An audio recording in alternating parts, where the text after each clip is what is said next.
Stiamo cercando di capire come la pensano, come la vorrebbero i politici, eretici o meno, per avere una prima testimonianza di come la vorreste voi. E come abbiamo detto c'è stato il sondaggio di Queris. Allora, da dove cominceresti, Giorgio? Visto che qui hanno parlato un po' di tutto, ma... Sì, comincerei dalla prima che ho citato, che abbiamo chiesto ai nostri intervistati se l'attuale legge elettorale, quella con cui hanno votato nel 2008 e prima nel 2006, ha funzionato bene nel dare stabilità al governo del Paese.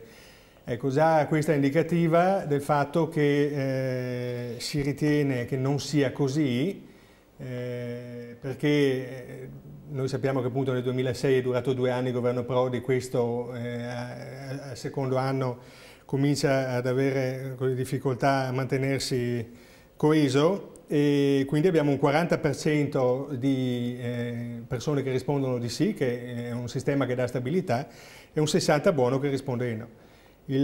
La motivazione è che si aspettava una maggioranza più coesa, e invece non è stato così, perché formare la coalizione per vincere espone il rischio che la coalizione fatta per vincere poi non sia in grado di governare per 5 anni. La prossima domanda? Sì, era quella a proposito, la domanda secca a proposito della preferenza circa un sistema in cui si può esprimere appunto la preferenza per uno specifico candidato o per le liste bloccate.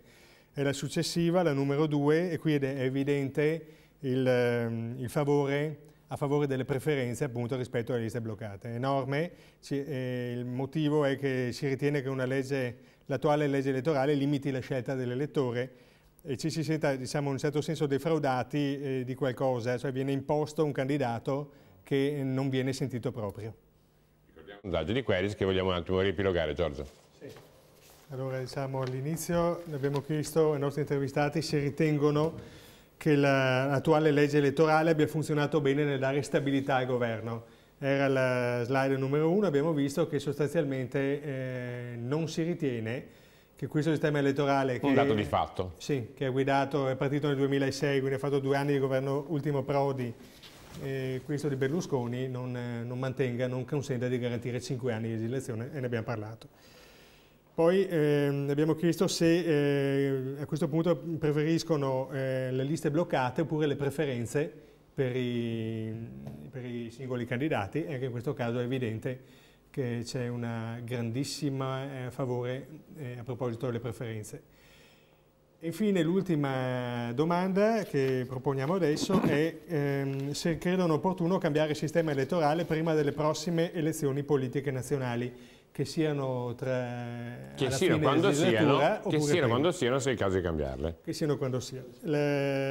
In questo caso la maggior parte degli intervistati è favorevole, anzi la stragrande maggioranza è favorevole al cambio, con un 88,7%. Vorrei a questo proposito comunque dire che spesso l'elettore ha un po' la memoria corta, perché non ricordiamo le difficoltà che aveva il Mattarellum, e prima ancora il proporzionale puro, e che comunque ad esempio fu Tangentopoli un momento importante che portò a eliminare le preferenze nel sistema elettorale.